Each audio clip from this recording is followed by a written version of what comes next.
Well, good morning, everybody, and thanks ever so much for joining us on this CMC panel. We can just see we've got someone joining in, someone else joining in as well, so that's great. So my name is Dr. Elizabeth Phillips, and today I'm going to be hosting this panel. I've been joined by Dr. Leon Warne of Little Green Pharma and Ed McDermott from EMAC Life Sciences, and we're going to be discussing the French pilot study. So first of all, what I thought I'd do is just give a quick introduction of myself so that you know my background and where I'm coming from. And then Ed and Leon will give their own introductions, and then I will sort of start talking a little bit about the French pilot study, so we're all up to speed, and then we can start our discussion. But of course, there's plenty of time as well to ask questions, and please get any questions in that you've got via the medium on the Zoom here. So as I said, my name is Dr. Elizabeth Phillips. I'm a clinical neuropharmacologist. So I very much have a clinical interest in medicinal cannabis and CBD and cannabinoid medicine in general, and really how they work in the body through the endocannabinoid system. So I'm a real advocate for generating real-world data, real-world evidence around cannabinoid medicine, and really I think what we're here to ultimately achieve, across CBD Live and across the work that we're all doing, is to just have a united goal, isn't it, of greater transparency, measured and fair access for patients to essential medicines and food supplements as well, because of course we're all tuning in from different countries, so we're all under different policies and regulations. So the Centre for Medicinal Cannabis is a UK-based organisation who is hosting this panel this morning, and they're at the forefront of developing better medicinal cannabis policy for patient access in the UK in particular, and really about facilitating this through primary clinical research as well. So I'm based here in the UK today, but I will hand over to Dr. Leon Warne now, who's tuning in from Perth, and he will do an introduction, and then we'll hand over to Ed. So Leon, please. Thanks, Elizabeth, and hello to everybody out there. It's great to have this opportunity to be here. So I'm Head of Research and Innovation at Little Green Pharma, which is an Australian-based medicinal cannabis cultivator and manufacturer of EU GMP medicinal cannabis products.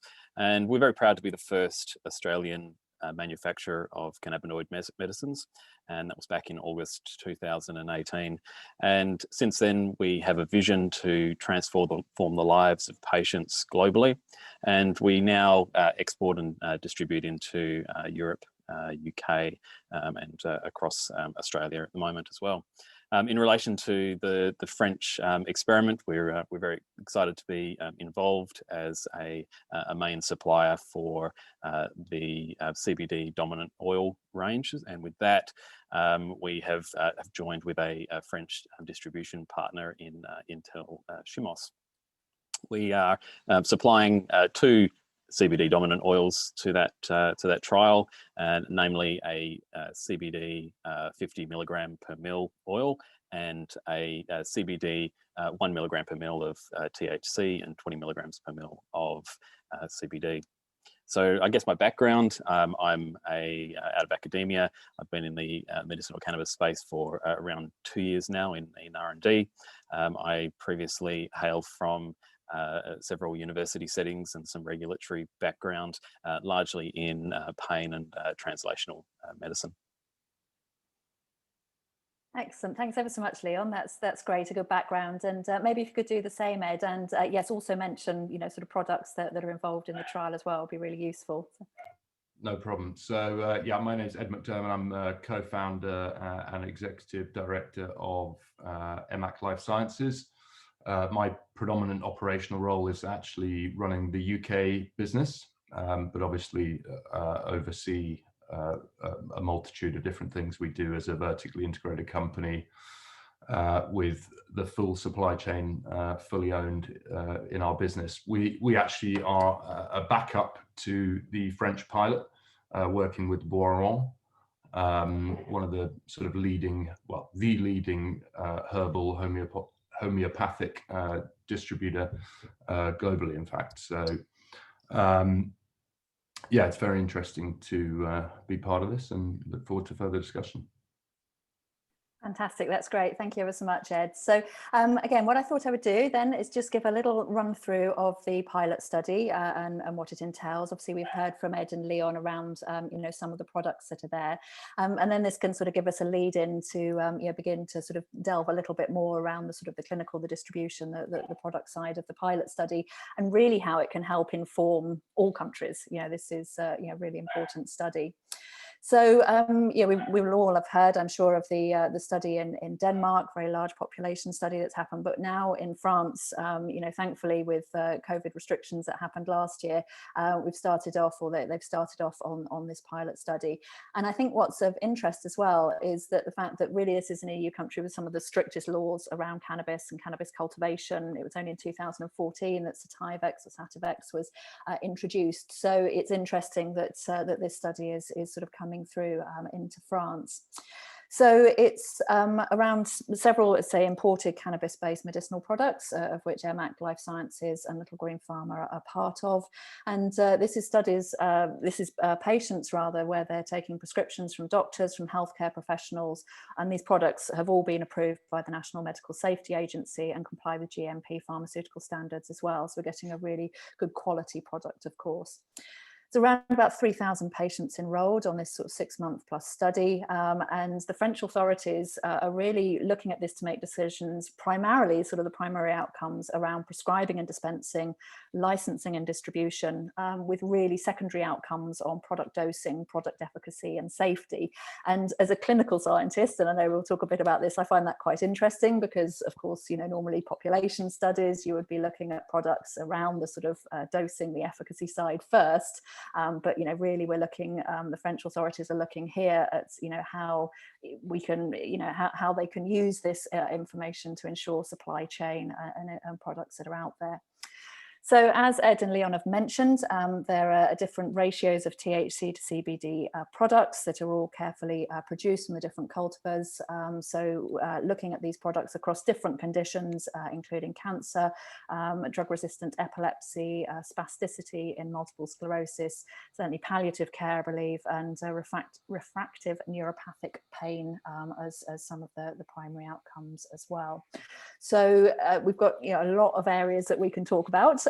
So I thought what would be an interesting point to start with is, why France? Why with, all of these sort of strict laws around this, why do you feel, from the work that you've done with your companies, that France is sort of kind of taking the role? So maybe Ed, shall we start? And what are your thoughts in this area?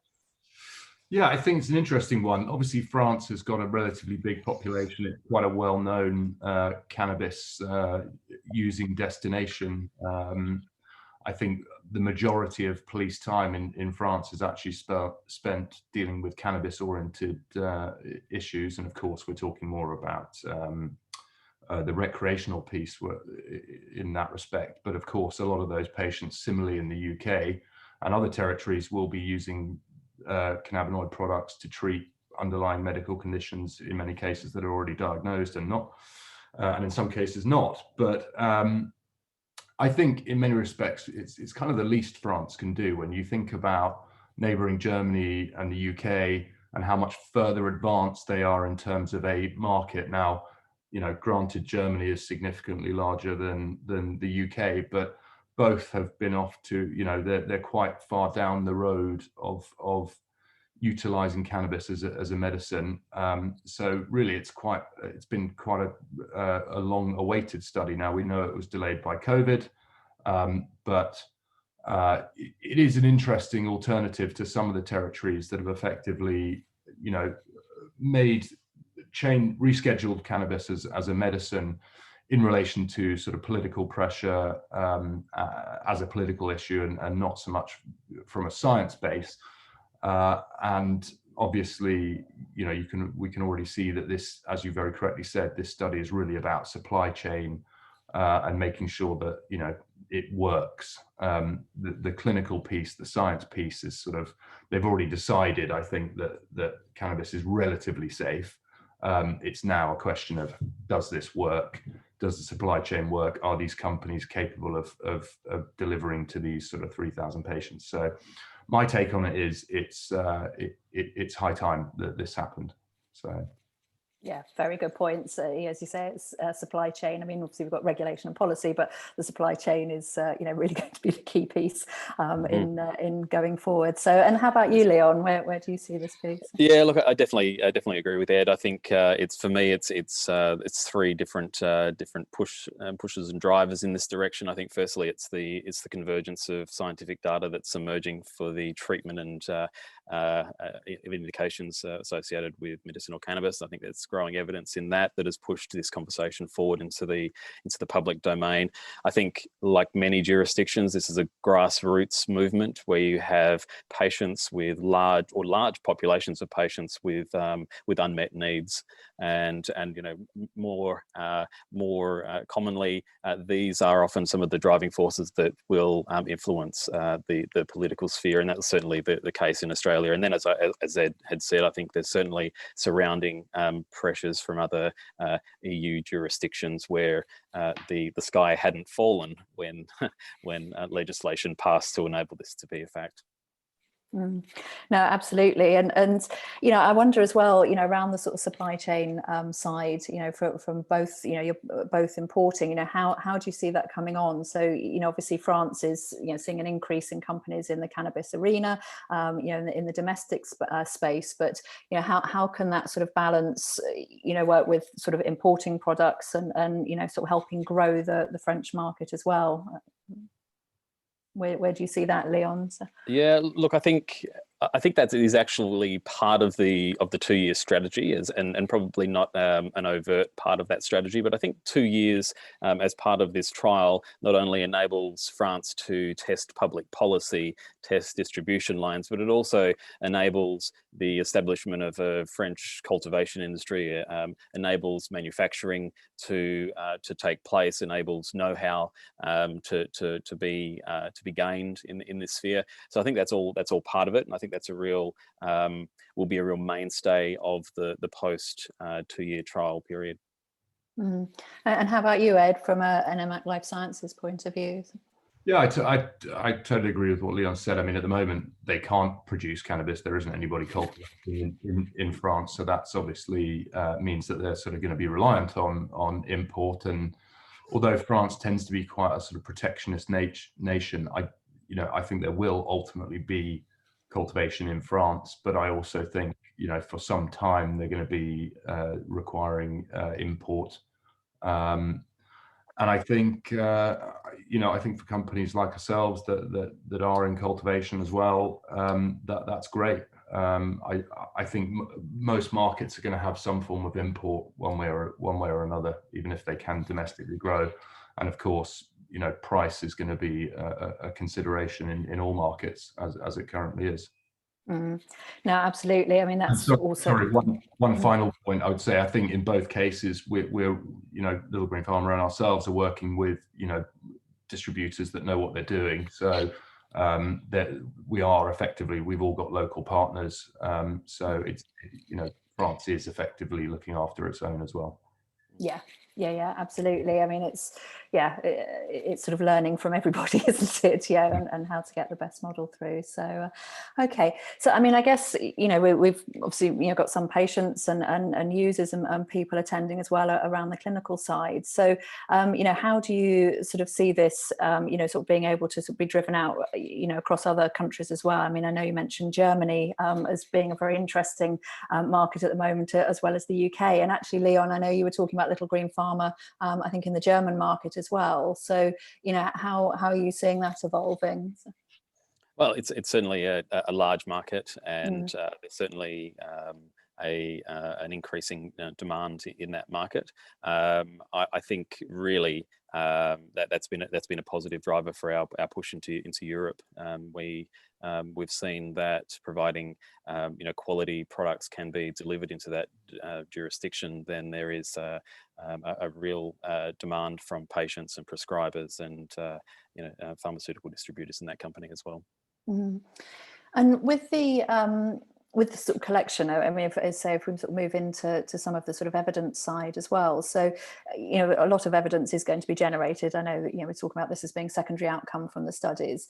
You know, in terms of sort of adding into sort of databases and registries, do you see this as a sort of a growing French registry that can then be used, you know, across the different countries and products? Absolutely. And look, I think that is, whilst it is a secondary outcome measure in some ways, the collection of data, the part of the primary outcome of this study is, or the primary aim of this study is to be able to set that kind of infrastructure up, to be able to establish registers, to be able to collect electronic patient records, to be able to collect inpatient, outpatient data, to be able to get good quality inputs, because whilst you know, data is important, it's only as good as the value of that input data and the quality of that data. And we have seen in many other jurisdictions where that has not been, there has not been a strong foundation of that data collection, that you end up with a large pile of you know, superfluous information. But I really do commend the ANSM's approach to this in actually establishing a strong foundation for data collection at the start and establishing that kind of registry, because it really does enable autonomy of this real world evidence. And that's the difference here. You know, us as pharmaceutical players can create our own real world evidence studies, but to actually have that lack of selection bias, that real credibility that comes with government and autonomous institutions aligning ourselves with this data collection, it really pushes the conversation forward. Absolutely. And Ed, I mean, sort of passing over to you, I mean, I know the work that EMAC does in the UK as well, and your links. So maybe you've got some comments around evidence and databases. Yeah, I think it's really important. Obviously, as a company, our first partnership was with Imperial College here in the UK, and you know, we were never entirely sure whether that was ultimately going to go down the route of full-on clinical trials, or whether it would sort of graduate into all sorts of different things. And I think what we're seeing now is very much a drive for most countries that want to create a science base around this, but they want to use that real world evidence approach rather than full-on sort of GW Pharma-esque clinical trials, because as we know, cannabis is quite a difficult product to sort of patent. You know, there's, and again, where do you start? What indication are you focusing on? You know, what product are you going to ultimately use? What ratio? So I think you're going to see increasingly more and more countries in Europe try this kind of the approach that France is taking, rather than expecting full-on clinical trials. Now, there's a whole other piece in the context of the UK and NICE and the NHS, but that I'm sure we'll come to that in due course. Yeah, absolutely. Yeah, Leon. Yeah. So I think there's also a synergy that can be reached as well, and I think sometimes as an industry we have somewhat seen real world evidence as the low-hanging fruit for the end prize. And for me, it's really about a hybrid approach, and that's about using RCTs, randomized clinical controlled trials, as the framework, and then using real world evidence to be able to expand on that, and expanding on that in ways that capture the nuances of patients with chronic disease and all those interdependent factors that are associated with that. And it's also around capturing the complexities of a herbal medicine as medicinal cannabis. So it allows us to expand into, you know, health economic aspects. It enables us to expand in health-related quality of life areas, and it enables us to be able to capture adverse events, as well as those rare conditions which are not amenable to just because of their sheer you know, lack of numbers in the population, are not really amendable to randomized controlled trials. It's such valid points, Sarah. I mean, as a clinician, exactly that. I mean, you know, with cannabis medicines, cannabinoid medicine, real world evidence, real world data has to, you know, sort of be a big driver of this. You know, there's no doubt about it. But as Ed was talking about there, and in fact, we've just hosted Dr. Paul Crisp from NICE, the National Institute of Clinical Excellence here in the UK, talking around, you know, really how can we license more cannabinoid medicines in the UK, and whether it's RCT studies or the randomized control trials or real world evidence that's going to be the driver for that. So it's so refreshing to hear, yourself saying about that synergy and about how we, sort of do need, and certainly in the UK, and, I think across the world as well, potentially needs, greater clarity around what those frameworks are, how can we use this data. But as you said, there's no doubt that we're talking about very complex conditions. I see, being a neuropharmacologist, I tend to see people with brain injuries and brain diseases, so that, there might be acute. I work a lot in the sports arena. So obviously watching and partaking what's happening in the US very closely with medicinal cannabis, but certainly with CBD, there's a lot that we can be doing for acute trauma and acute injuries. But, when we're looking at the really highly complex cases of pain, of epilepsies, of, we're finding it very difficult to quantify Correct. what we're looking for and the outcomes. So that's and actually, Leon, just leading on from that as well, we were having a discussion around Australia and not requiring a preliminary prescription. Is that right, for patients? So, or there was a preliminary prescription to if there were unmet needs. Maybe you could explain a little bit more about that, and that's something we could look at further. Yeah, so I think in terms of access, that we still have the requirement for an unlicensed prescription medicine. In the case of medicinal cannabis, we still require that that the patient had tried other therapies first. So that they have to have tried those therapies, and those therapies, in terms of efficacy, had to be found to be deficient, or the adverse effects associated with those were unacceptable. So there is still that. In terms of a first-line treatment, there is really only room for that in the context of a licensed or authorized prescription medicine. Oh, okay. So yeah, certainly what we can learn from there. And in terms of licensing products as well, how do you both sort of see that unfolding? I mean, sort of maybe within the UK market, within France, within other countries. Ed, what are your sort of views around licensing of medicinal cannabis products? I think it's going to be a long while before we see anyone really going down that route. I mean, it's not happening rapidly at the moment. There's really we're seeing small factions of the industry looking to go down that route, but I think there is a sort of the industry's become sort of relatively well capitalized, but it spent most of last year being massively undercapitalized. So the ability for companies to really go down that route when they were also trying to address the market, the unlicensed medicine market, which is predominantly what we're spending most of our time on in most territories that we're active in. It's very difficult. There's obviously work going on in that space, and there's resource being put into it, but it's going to take, I think, a long time. I'm not seeing a huge amount of companies really getting any way further down the road with that. We're quite advanced in terms of what we're doing, but we still, it will still be quite a long time before you see, I think, any further whole plant extract, magisterial preparation, herbal preparation, whatever you want to call it, as a market authorized product. There seems to be a lot going on, and most companies who are focused on the unlicensed medicine space want to really drive that as hard as they can, because demand is there, patients are there, prices are coming down, and the medical community is becoming more comfortable with medicinal cannabis products as unlicensed medicines. So yeah, I think it will happen. And as Leon correctly said, you have to have these things work in combination, trying to get that real world evidence, but also having real clinical pathways, which ultimately are going to lead towards market authorized products, because that's the only way that we get NHS engagement. But it's going to take a long time, I think. And yeah.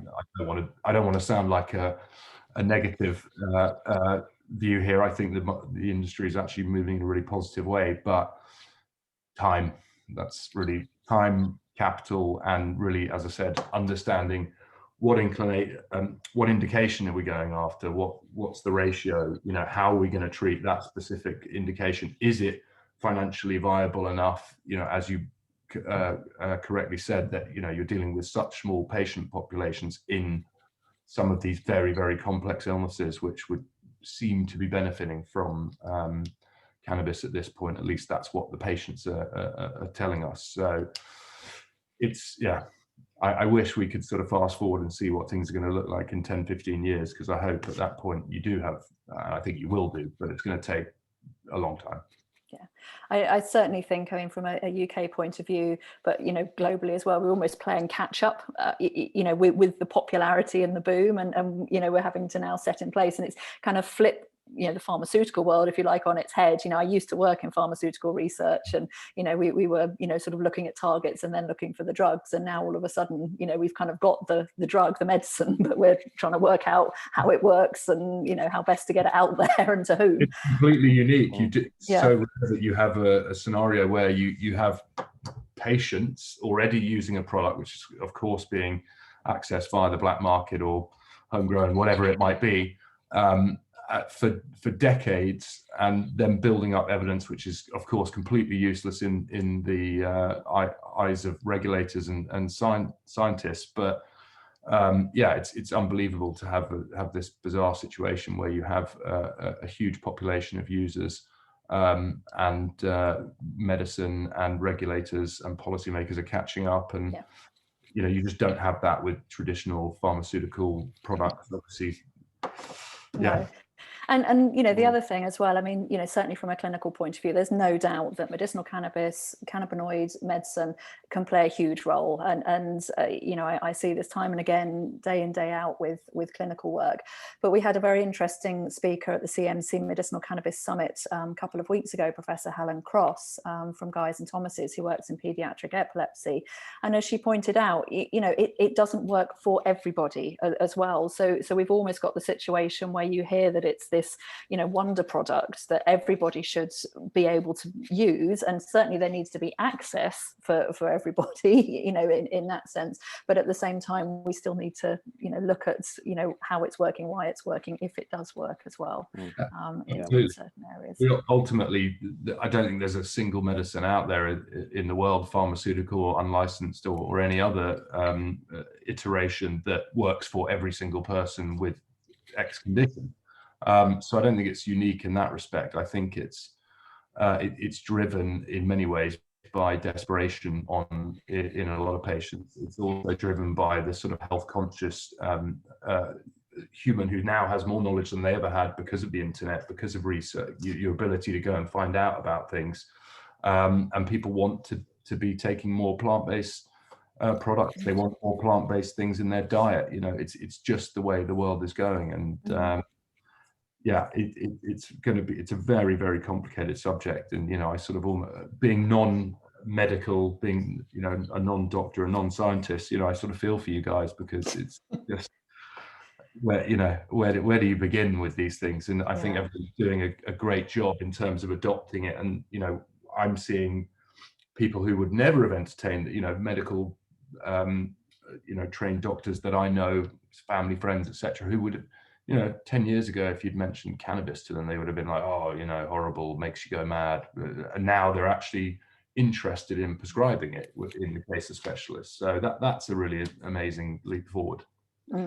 It is, and I mean, certainly the that area is really coming out, and, you know, understanding how it works, and then the cultural and social attitudes I'm seeing amongst medical peers and medical groups are certainly, you know, lessening or improving rather there. So I think I guess we've taken a kind of a biphasic approach on this as well. I think in the short term, we certainly, as many have gone for the more generic style approach, where, you know, you apply a whole plant extract or in an oil formulation, and then have that give that quickly to market.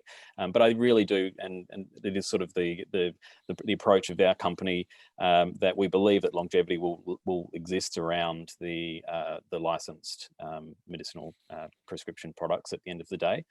So we certainly do have strategy around that, because I think that you know, I think that within 5 years there will be emergence of players within that space, and I think that whilst access is a problem in many jurisdictions, I think having more registered licensed prescription medicines is going to enable those elements of health economics, quality of life, rebates from government bodies to be able to exactly squash that price and enable greater access as well.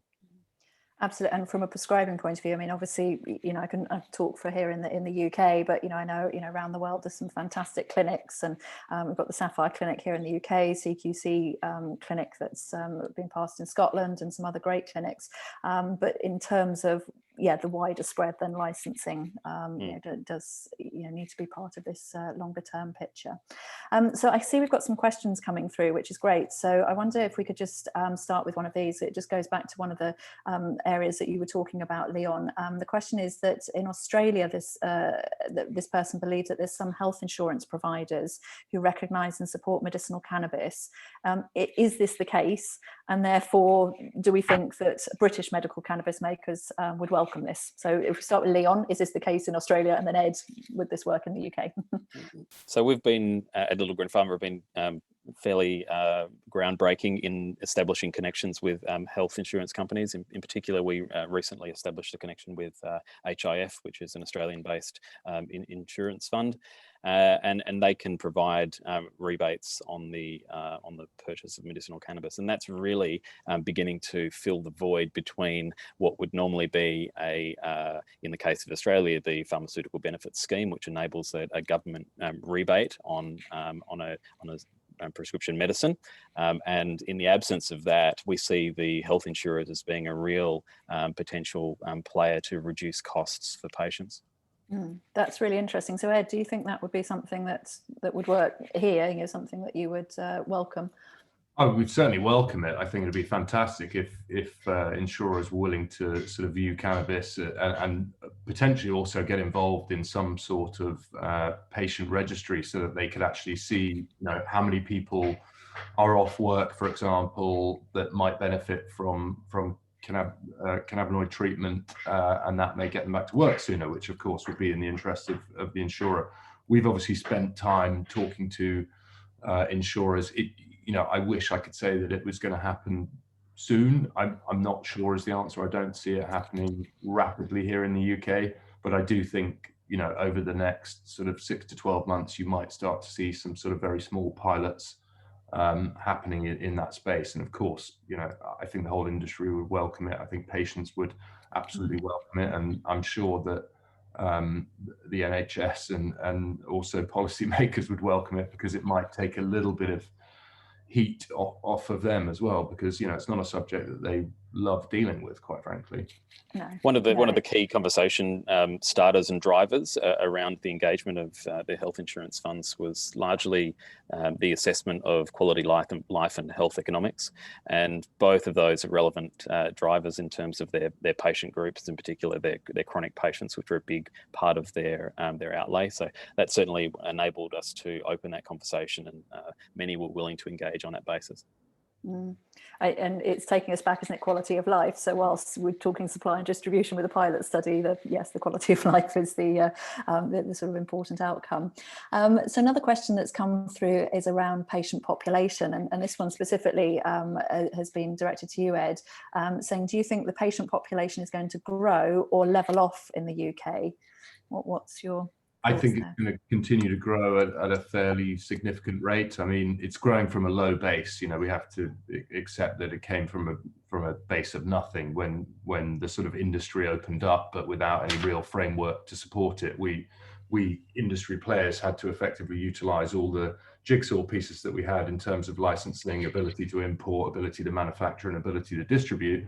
Clinicians had to get comfortable. So, it's taken a little while for that to happen, but, certainly from my own experience, I'm seeing, 30 to 60% compound growth per month, with certainly with prescription numbers going up.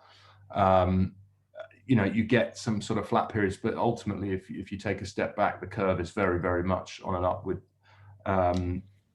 stance. When we first started the industry, people were paying £2,000 and £3,000 a month for products. Now they're paying, in some cases under £100 a month, which is still a lot of money for many people on a monthly basis when they're used to getting medicines for free on the NHS. But it just shows if you can get an industry to come from, you know, significant pricing down to a fraction of what it previously cost in a fairly short space of time, you know, people will find a way to access that product, and it's kind of in line with what they would have been paying to access those products before. I think what you'll see now is we've had the early adopters who were already, in many cases, cannabis users. What you're seeing now is patients coming through who have never experienced cannabis. It's not been something that they've been utilizing to treat their condition, and now they're hearing about it as a potential alternative or complementary medicine to what they're already being treated with. So I think the patient population is going to grow significantly. We know that there's this sort of 1.4 million patients, according to the YouGov survey that was conducted about, I think it was about 18 months ago. I forget the exact dates. And they've been self-medicating with cannabis for a diagnosed condition. So we know that there's a big patient population out there. At the moment, we're capturing a very small amount of that, but it is growing. And I think, you know, supply chain improving, price coming down, doctors willing to prescribe the medicine, more GPs willing to refer their patients to second opinion clinics, which effectively are what cannabis clinics are. You mentioned Sapphire earlier on, doing a fantastic job, and there are other clinics out there, you know, similarly really driving that forward. So real credible doctors, and it's all these things that need to happen in order for the industry to grow.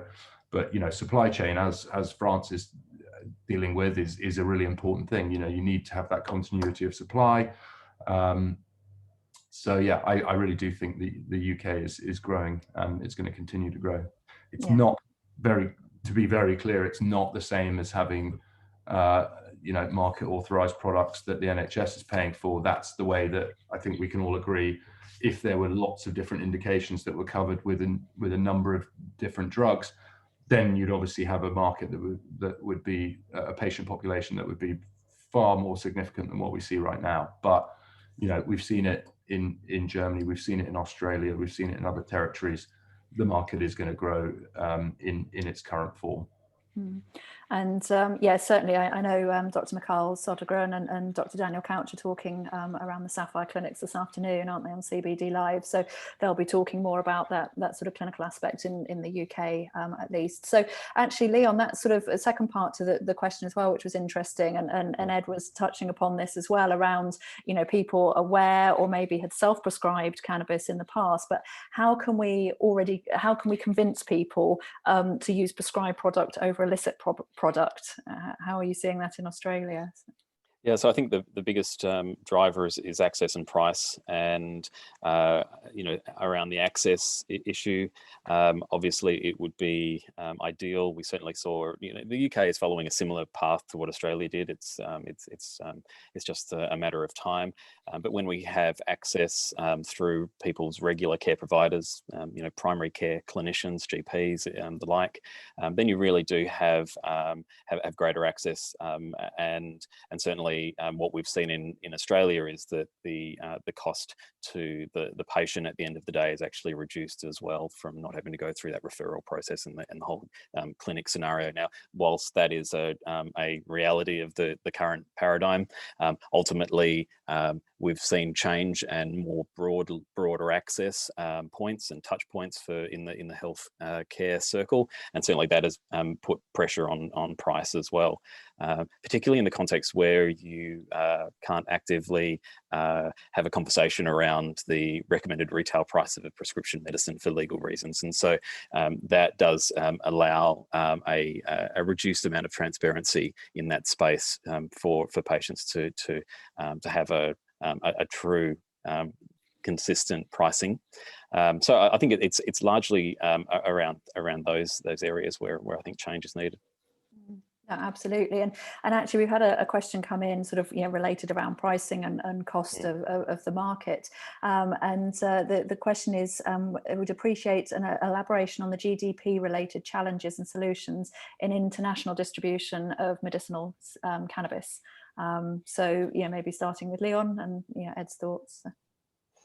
Yeah, look, I think we have always had the aim to be able to keep costs down and keep a benchmark against the illicit market, which is, I guess, probably the biggest sort of comparative pressure in this space.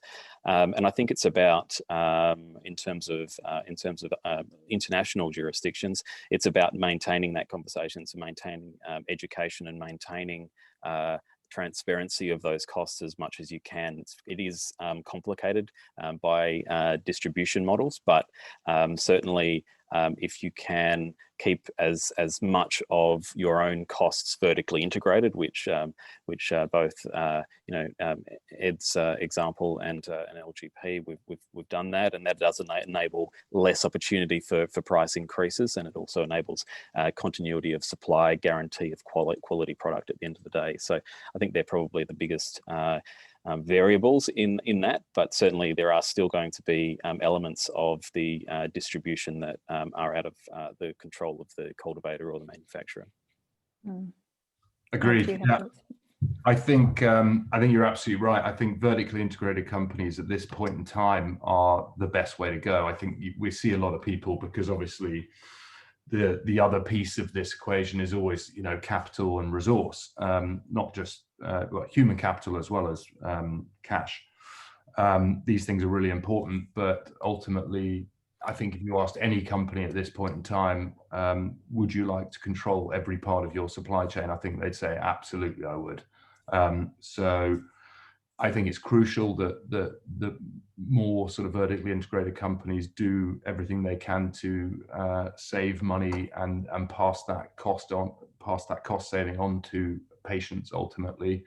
I think as an industry we're doing that quite well, and as I mentioned previously, the example of the first cannabis prescriptions here in the UK being in the sort of £2,000 and £3,000 mark, and now you're seeing these down at lower than what would be most people's sort of black market access point. I think the industry is doing a good job in that respect, and we have to, because ultimately when you have predominantly self-paying markets, it's the only way that patients can access that product. But I think vertically integrated players allow people to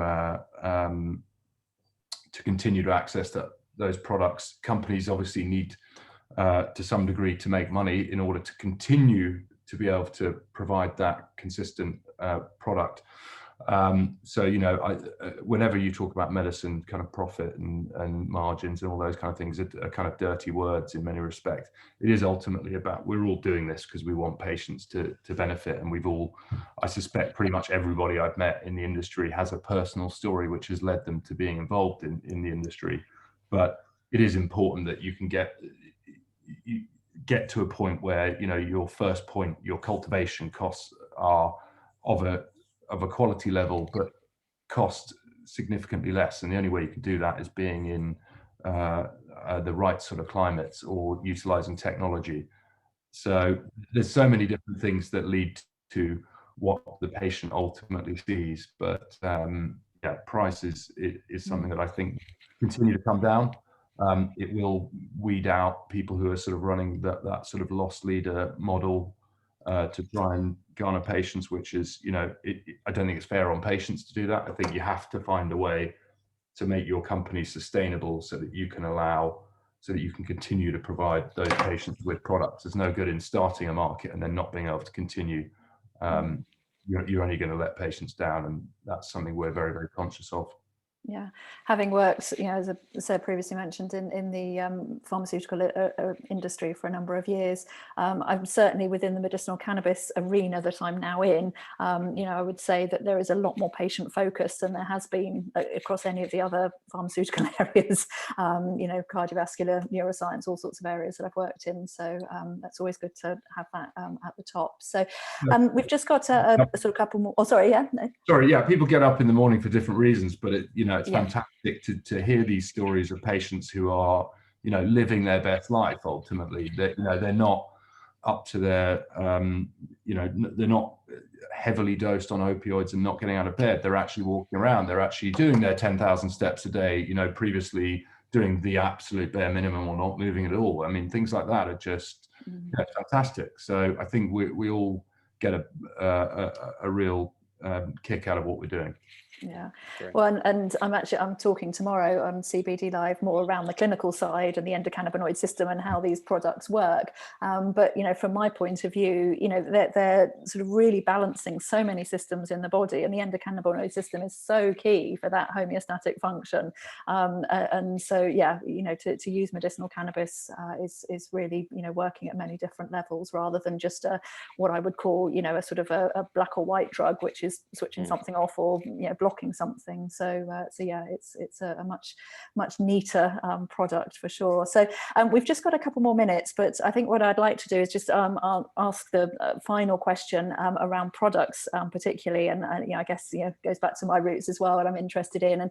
And you know, I'm seeing, so I work a lot in the sports arena, and certainly in the UK there's not much clarity still around which cannabinoid use for sports recovery and performance in the professional arena for drugs tested athletes. So we're seeing a lot more of CBD isolate coming on the market, synthetics, you know, so to sort of try and sort of plug that gap. So the question here is, with the medicinal cannabis product categories, do you think we'll remain with a more sort of natural products, so the oils, the sublinguals that are being used in the French pilot studies, for example, or will we see more of a shift through to synthetics? Because I know we've got sort of CBN that's coming in for glaucoma, for sleep, you know, and so we're seeing a lot more of these rarer cannabinoids that are maybe more synthetically produced. So what are your views about sort of future cannabinoid medications? Yeah, well, I actually I'm going to go with the third option. I think probably using probably the adoption, and our strategy has always been around advanced drug delivery technologies to enable the use of those full plant extracts to be more effectively delivered to the body. And I think that is probably in our opinion, the where the future lies. So it's drawing on the strength of those full plant extracts and full spectrum products, but actually delivering them very effectively to the body system. So those aspects of increasing bioavailability, decreasing the side effects, you know, the basic fundamentals of decreasing patients' dosing requirements. You know, you've got patients with chronic disease that are already burdened by a large amount of other existing medications. You know, how great would it be if you could have a once daily extended release formulation, you know, having you know, orally administered medications that don't have a loss of 90% of what you actually ingest into the body in terms of bioavailability. So I think it's around drug delivery technologies, and it's about utilizing those to be able to capitalize on what we know about the generic products as well. And I think there is a temptation in some ways to explore many of those other cannabinoids as well. I think that's very exciting, but I don't think I think we're still at a very young developmental phase, and we really do need to capitalize in terms of the clinical context on what we already know about CBD and THC, and really take that the full length of the way, because I think, what we need to do is leave to the non-clinical, the preclinical work, those other novel cannabinoids. But I think technology and advancing what we do know in specific medical indications is really where the future lies. It's really, I think you've covered so many things very, very well there. I agree. You know, in terms of developing IP, it's really important that we put a lot of energy, and I think many companies are into sort of dosing and how you deal with that. You know, I do also agree that there's a huge amount to learn about a number of different cannabinoids, and you know, it may well be that we talk about CBD a lot here. It may be that as we gain more knowledge about CBG, for example, you know, that becomes the new CBD. So it's almost, I think you're going to see these sort of, and particularly you mentioned the sort of over-the-counter products as well. There'll be these sort of extension strategies, which will be the next hot cannabinoid. But I think, you know, we definitely need to get a really thorough understanding from a scientific perspective to be able to give patients what they need in the most efficient possible way.